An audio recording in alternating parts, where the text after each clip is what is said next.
बिस्मिल्लाहिर्रहमानिर्रहीम। आज हम अपना पहला इंग्लिश कोर्स का लेक्चर स्टार्ट करते हैं, जिसमें मैं आपसे ये डिस्कस करूँगा कि जो इंग्लिश का जुमला जब हम बनाते हैं तो बुनियादी तौर पे एक बड़ी कॉमन सी गलती है जो करते हैं, जो बहुत अच्छे लर्नर्स हैं वो भी ये गलती करते हैं और आम लर्नर्स भी ये गलती करते हैं। तो एक बड़ी कॉमन सी मिस्टेक है। मैं पहले वो मिस्टेक डिस्कस करूँगा आपसे और फिर आपसे उसकी वजूहात डिस्कस करूँगा और फिर आपको पता चलेगा बुनियादी तौर पे जुमले में गलती क्या होती है, कैसे करते हैं लोग और इसको दुरुस्त कैसे किया जा सकता है। बहुत सारे लोग हमारे मुल्क में एशिया में सारे लोग ज़्यादातर जो है वो ग्रामर ट्रांसलेशन मेथड के ज़रिए उन्होंने इंग्लिश सीखी है। तो ग्रामर ट्रांसलेशन मेथड के ज़रिए इंग्लिश सीखने का ये इफ़ेक्ट हुआ कि हम लफ्ज़ी तौर पे हर जो लफ्ज़ है उसका तर्जुमा करने की कोशिश कर रहे होते हैं और इसी वजह से बहुत ज़्यादा बुनियादी मसाइल भी आते हैं, क्योंकि इंग्लिश के जुमले का स्ट्रक्चर और उर्दू के जुमले का स्ट्रक्चर मुख्तलिफ है। ये भी मैं बाद में डिस्कस करूँगा। पहले आपसे मैं ये डिस्कस करना चाहता हूँ कि बुनियादी तौर पे आपने देखा होगा कॉमनली लोग जब जुमला लिख रहे होते हैं तो उनमें हेल्पिंग वर्ब का फजूल से इस्तेमाल कर देते हैं। जैसे एक बहुत कॉमन मिस्टेक मैंने देखी है कि लोग लिखते हैं I am play cricket, I was play cricket. ये दोनों जुमले हम जैसा कि जानते हैं गलत हैं। और गलत क्यों है ये जुमले? इसलिए गलत हैं कि इसमें एम और इसमें वाज इस्तेमाल नहीं होता।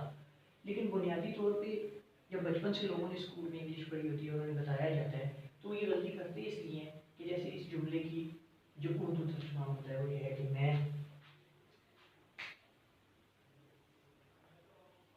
क्रिकेट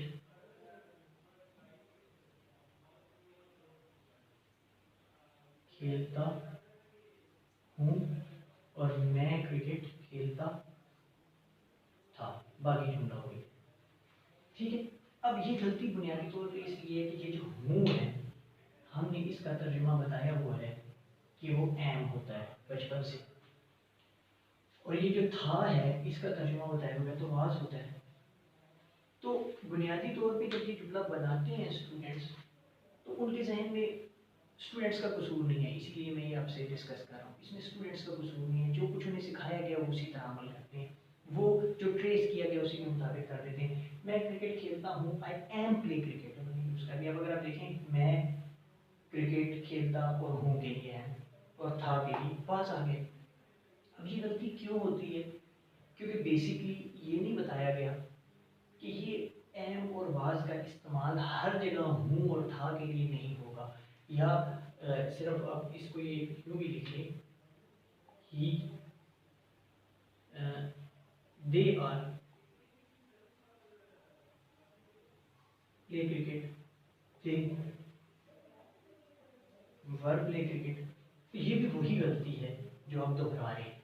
अब यहाँ पे मसला ये आ रहा है कि ये हूँ और था या है हूँ और उसको हम इस एम आर और वाज पर कह के हम डिस्कस कर देते हैं। अब हर जगह ये चीज़ बुनियादी तौर पे काबिल अमल नहीं होती और यही मसला होता है जो हम इंग्लिश की जुमलों में बहुत ज़्यादा गलती करते हैं। अब इसमें हमें ये समझना होगा कि इसका दुरुस्त जुमला है आई प्ले क्रिकेट और इसका जुमला है आई प्लेड क्रिकेट। बुनियादी तौर पे ये जो प्ले है और ये जो प्लेड है, अब आपने इंग्लिश में ये पढ़ा हुआ होगा कि जैसे प्रेजेंट इंडेफिनिट में इसके साथ एस लग जाता है, इसके साथ ईडी लग जाता है। तो बेसिकली अब आप इसे अलग नहीं देखेंगे खेलता हूँ या खेलता था वो, ठीक है। असल में खेलता हूँ के लिए पूरे के पूरे के लिए प्ले आ गया और खेलता था के लिए प्लेड आ गया। जब आपने एड लगाया, प्लेड लगाया, ईडी लगाया तो ये था के लिए आ गया। तो आपको बुनियादी तौर पे ये बात समझनी होगी कि हर जगह आपने इस एम आर वाज वर्ड का इस्तेमाल कहाँ करना है, कहाँ नहीं करना। इस एम वाज वर्ड का इस्तेमाल कॉन्टिन्यूस टेंसेस में होता है, ये इंडेफिनिट टेंसेस हैं। तो इसलिए इस बुनियादी गलती को आज मैं आपसे ये डिस्कस कर रहा हूँ कि इसको आप इस तरह बुला सकते हैं कि आपने ये समझना है कि जो ही आप लिखते हैं आई प्ले क्रिकेट, ये इनफ है, दे प्ले क्रिकेट वो इनफ है। और अगर आपको ये आवाज़ लगाना है, सेकंड फॉर्म लानी है इस एम की, तो आपको यहाँ लगा के दे प्लेड कर देंगे। तो ये बेसिकली एक डिफरेंस है। इसको समझने के लिए हमें ये बुनियादी तौर पे समझना होगा कि उर्दू के और इंग्लिश के जुमले में बुनियादी फ़र्क है। वो बुनियादी फ़र्क ये है कि इसका स्ट्रक्चर मुख्तलिफ है, उसका स्ट्रक्चर मुख्तलिफ है। जो उर्दू का जुमला है उसमें है मैं खाना खाता हूँ, और इंग्लिश का है आई ईट मील। उर्दू के जुमले में सब्जेक्ट पहले आता है, ऑब्जेक्ट बाद में आता है और वर्ब आखिर में आता है। जबकि इंग्लिश के जुमले का ये रूल मुख्तलिफ है। इंग्लिश के जुमले में भी सब्जेक्ट तो पहले आता है, लेकिन उसके बाद वर्ब आता है और उसके बाद ऑब्जेक्ट आता है। सो अगर हम जुमले को, जो बात मैंने यहाँ की, बिल्कुल लफ्ज़ पर लफ्ज़ ट्रांसलेट करना शुरू कर देंगे तो ऐसे ही होगा। मैं के लिए आई, खाना के लिए मील, और हूँ के लिए, खाता हूँ के लिए ईट, अगर खाता हो के लिए आई मील ईट। तो आई मील ईट क्या है? गलत है। हमने इंग्लिश का जुमला जब बनाना है तो हमने उसे इंग्लिश के स्ट्रक्चर के हिसाब से डिस्कस करना है।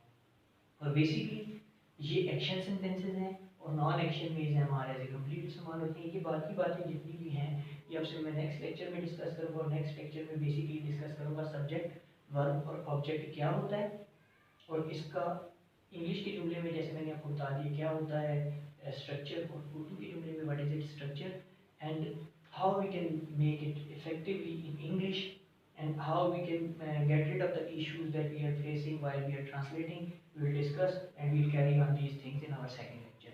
अभी के लिए शुक्रिया। आप इंग्लिश लैंग्वेज कोर्स के लेक्चर देखते रहिए, और जिसने चैनल सब्सक्राइब नहीं किया वो चैनल सब्सक्राइब कर ले, और नीचे दिए हुए लिंक्स पे क्लिक करें तो आपको बाकी कोर्सेज की भी डिटेल मिल जाएगी। Thank you very much for now. Allah हाफिज़।